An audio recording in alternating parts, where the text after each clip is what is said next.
और जब अमंगल हो जाएगा तो उसके बाद कौन सा दिन आएगा? बुध मीन्स होता है बोध, बोध मीन्स ज्ञान। जब हमारे जीवन में मंगल ही मंगल होगा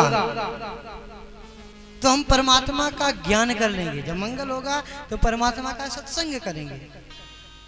जब मंगल होगा तो अच्छी अच्छी बातों को विचार करेंगे, तभी तो मंगल होगा। जब अच्छी अच्छी बातों का विचार नहीं होगा, जब मंगल नहीं हो सकता। जब अच्छी अच्छी बातों का विचार करेंगे तो हमें बोध हो जाएगा, ज्ञान हो जाएगा। मंगलवार के बाद ज्ञान होगा, बुध आएगा हमारे जीवन में। और जब हमारे पास ज्ञान होगा तो अगला दिन कौन सा आएगा? गुरुवार। जब हमारे पास ज्ञान होगा तो हम सबके गुरु बन जाएंगे। जिसके पास ज्ञान होता है वो गुरु बन जाता है। ऐसा कोई व्यक्ति जिसके पास ज्ञान नहीं होता वो गुरु बन जाता हो? ऐसा कोई व्यक्ति नहीं है। तो बुध बोध होगा तो हमें गुरु बन जाएंगे। जब हम ज्ञान नहीं होगा तो गुरु बन नहीं सकते। जब बुध आएगा जब ही गुरु आएगा। और जब गुरु आएगा तो उसके बाद कौन सा दिन आता है? शुक्र। शुक्र का मतलब होता है संयम। शुक्र का मतलब होता है संयम। जब हम व्यक्ति किसी के गुरु बन जाते हैं, जब व्यक्ति किसी का गुरु बन जाता है, किसी का टीचर बन जाता है, स्कूल में कोई व्यक्ति अगर पढ़ाता है तो उस व्यक्ति सोचता है जब उनके चेले, उनके जो स्टूडेंट सामने मिल जाएं तो उनके सामने बिल्कुल संयम के साथ रहता है। मतलब ऐसा कोई काम नहीं करता कि उनको लगे कि मेरे शिष्यों पर कहीं गलत इफेक्ट ना पड़ जाए। संयम के साथ वो गुरु अपने शिष्यों के सामने संयम के साथ काम करता है। क्यों? क्योंकि मेरे शिष्यों पर कोई गलत प्रभाव ना पड़े। तो गुरु जब बनोगे तो संयम से काम करोगे, ये आपकी मजबूरी बन जाएगी। It's your compulsion. जब आपकी ये मजबूरी बन जाएगी, जब आप गुरु बनोगे तो संयम के साथ काम करोगे। और जो व्यक्ति पूरी जिंदगी में संयम के साथ काम करेगा तो अगला दिन कौन सा आएगा? शनि मीन्स होता है काल। जब व्यक्ति जीवन में संयम से काम करेगा तो काल को भी अपने बस में कर लेगा। ये हमारा 7 दिन का बड़ा सुंदर उदाहरण आया। आगे की कथा में सुखदेव जी महाराज ने सुनाए, राजन तुमने जो प्रश्न किया है ये 7 दिन में तुम्हारी मृत्यु होगी। अरे संसार में कोई नहीं बचा है, सबकी मृत्यु 7 दिन में ही होगी। इसलिए राजन तुमने जो कहा है कि पुरुषस्य हेयत कार्यम प्रियमाणस्य सर्वथा, जिस व्यक्ति की मृत्यु निकट हो उसका हमेशा कर्तव्य क्या होता है? तो राजन तुम चिंता मत करो, तुम्हारे पास तो 7 दिन हैं। खट्वांगो नाम राजर्षि, एक खट्वांग नाम के राजा हुए, उन्होंने अपनी पूरी आयु देवताओं के साथ युद्ध में बिता दी। जब अंत में उन्होंने पूछा कि मेरी आयु कितनी शेष है, तो कहा आपकी आयु सिर्फ 2.5 घड़ी शेष है। 2.5 घड़ी मतलब 1 घंटा। देवताओं ने कहा महाराज अगर आप चाहो तो मैं आपको स्वर्ग दे सकता हूँ। तो कहा स्वर्ग? खट्वांग राजा ने कहा नहीं, मैं अपने स्वयं कार्य से स्वर्ग प्राप्त करूंगा।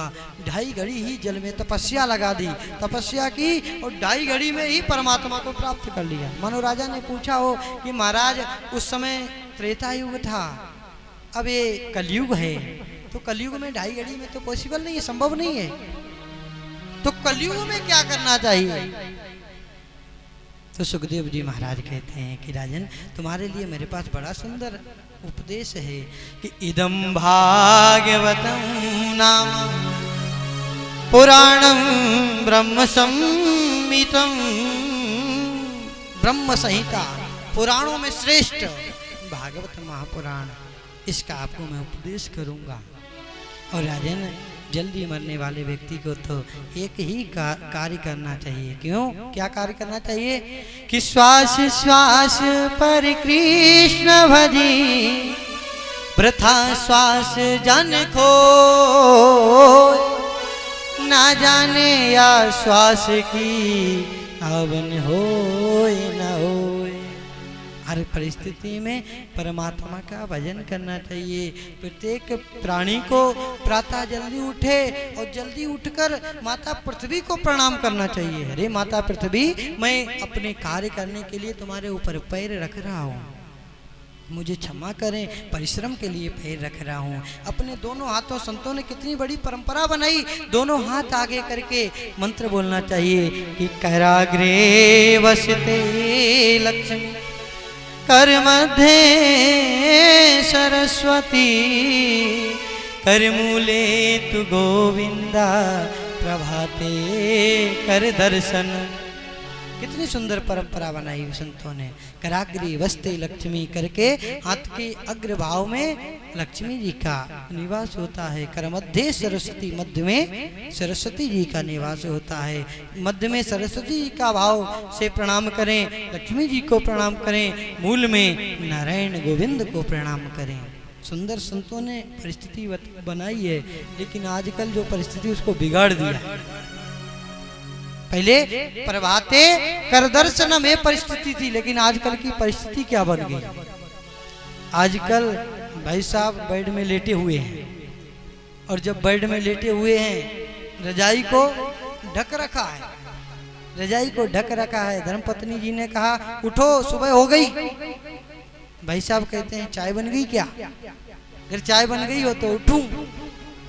तो धर्मपत्नी जाती हैं, चाय बनाती है, और चाय बनाकर चाय का प्याला लेकर आती हैं। उठो तो चाय का प्याला जैसे ही उठते रजाई उगाड़ते हैं तो क्या देखते हैं? कप को। तो क्या परिस्थिति बन गई? प्रभाते कप दर्शनम। कर तो हट गया, प्रभाते कप दर्शन। अरे एक धर्मपत्नी गई और जाकर रसोई खोलकर देखी, और रसोई खोलकर उसमें चाय की पत्ती नहीं थी, और चाय की पत्ती नहीं तो वो धर्मपत्नी कहने लगा अरे पति है कोनी, पति है कोनी। अब उससे पूछा जाए अगर पति है कोनी तो बेड में कौन सो रहा है? पति है कोनी तो बेड में कौन सो रहा है? देखो चाय ने हमारे जीवन को क्या बना दिया, क्या था, क्या बना दिया। इतना सुंदर मनुष्य जीवन मिला, लेकिन इतने सुंदर मनुष्य जीवन को कैसा लोगों ने बना दिया। धर्मपत्नी चाय की प्याली लेकर आती है, चाय बना कर लाती है, और चाय की प्याली लेकर आकर अपने पति देव से कहती लो पी लो, लो पी लो। और जब धर्मपत्नी ने चाय दी तो पी ली। अब फिर कप को लिया, धर्मपत्नी को पतिदेव कहते हैं लो पी ली। उन्हें का लो पी लो, उन्हें का लो पी ली।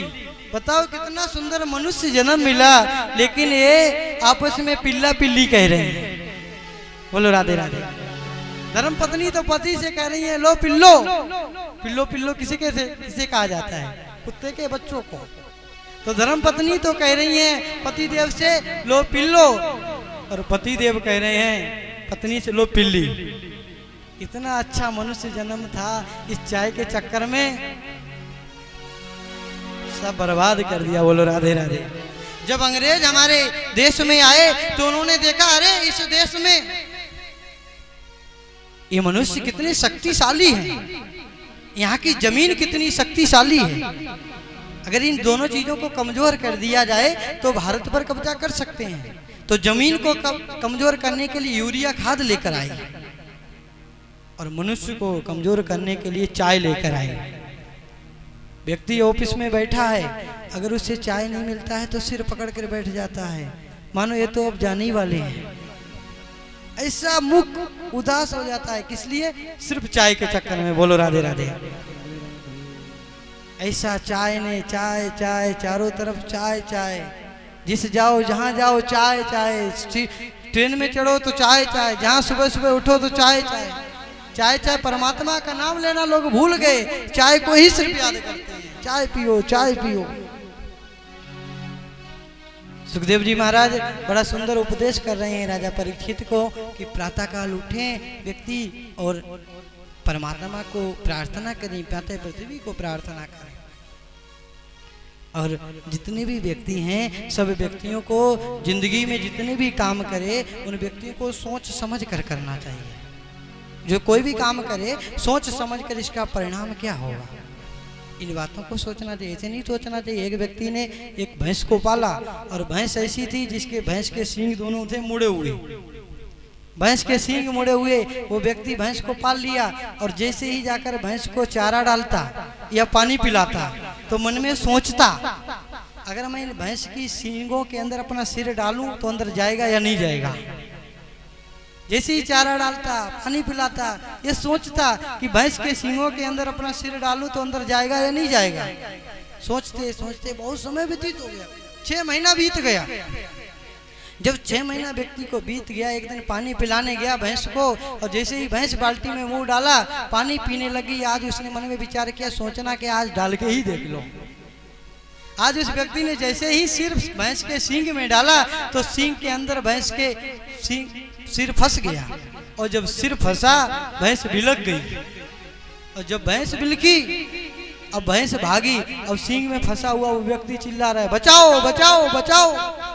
किसी तरह से गांव वाले आए, गांव वालों ने बेचारे को किसी तरह से निकाला और निकाल कर 10-20 लोग इकट्ठे होकर आए। भाई साहब, कोई काम किया करो तो कम से कम सोच समझ लिया करो, कोई काम करो तो सोच समझ लिया करो। व्यक्ति ने जवाब दिया कि सोचते सोचते 6 महीना हो गया तो आज डाला जाके।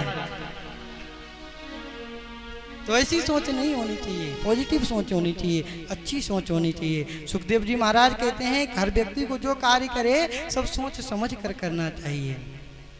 कि इदं भाग्यवतं नाम पुराणं ब्रह्म संहितं। हे राजन, तुम चिंता मत करो, तुम्हारे लिए मेरे पास बड़ी सुंदर भागवत की कथा है। आज राजा परीक्षित को संत मिले हैं, तो जब संत जिसे मिल जाते हैं तो उसका कल्याण तुरंत हो जाता है। आज की वाणी को सुखदेव जी महाराज के चरणों में अर्पित करेंगे, निवेदन करेंगे। दोपहर का सत्र 4 बजे से भोजन प्रसाद लेंगे। सारी वक्त भोजन प्रसाद के बाद खूब आराम करेंगे, इसलिए 3 बजे की जगह मैंने 4 बजे रखा है। क्यों? क्योंकि भोजन करो, खूब आराम करो, और जब खूब आराम करोगे फिर आप कथा में बैठोगे, फिर आपका खूब मन लगेगा। आराम नहीं करेगा व्यक्ति तो कथा में फिर मन नहीं लग सकता। इसलिए भाव से सभी हरिभक्त अभी जब घर पधारेंगे, जब अपने रूम में पधारेंगे, भोजन प्रसाद की बड़ी सुंदर व्यवस्था की गई है अग्रवाल परिवार के द्वारा। भोजन प्रसाद ग्रहण करेंगे, उसके बाद दोपहर 12 बजे से सभी हरिभक्त पधार जाएंगे। फिर 4 बजे सभी हरिभक्त यहाँ आएंगे और सायं की कथा, बड़ी सुंदर कथा है, भगवान के बराह अवतार की कथा, चतुश्लोकी भागवत, भगवान के कपिल अवतार की कथा, सती चरित्र, ध्रुव जी का पावन चरित्र शाम के प्रसंग में आएगा। ध्रुव जी के वंश की पावन कथा शाम के प्रसंग में आएगी। हो मेरा तार प्रभु संग जोड़े, ऐसा कोई संत मिले। मेरा तार प्रभु संग जोड़े, ऐसा कोई संत मिले। मेरा तार प्रभु संग जोड़े, ऐसा कोई संत मिले। मेरा तार प्रभु संग जोड़े, ऐसा कोई संत मिले। ओ ऐसा कोई संत मिले, ऐसा कोई संत ऐसा कोई संत मिले, ऐसा कोई संत मिले। मेरा तार प्रभु संग जोड़े, ऐसा कोई संत मिले। मेरा तार प्रभु संग जोड़े, ऐसा कोई संत मिले। जय हो सद्गुरुदेव भगवान की।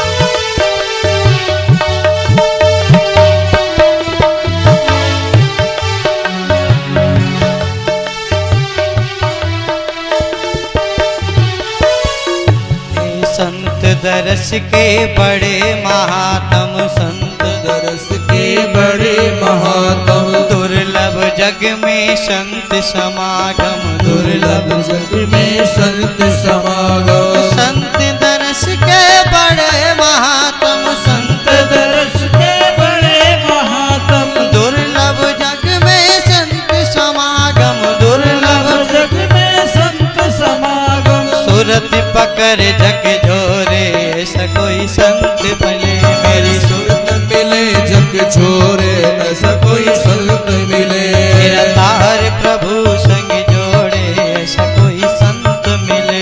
मेरा तार प्रभु संग जोड़े, ऐसा कोई संत मिले।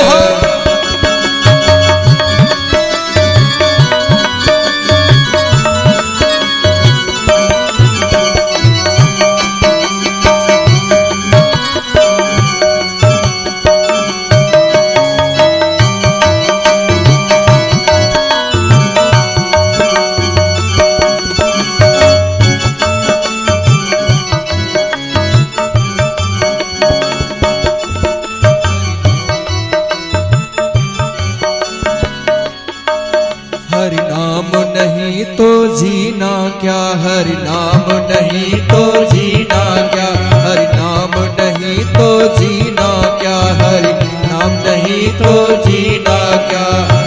अमृत है हरि नाम जगत में, अमृत है हरि नाम जगत में, छोड़ विषय विष पीना क्या, हरि नाम नहीं तो जीना क्या, हरि नाम नहीं तो जीना क्या, हरि नाम नहीं तो जीना क्या।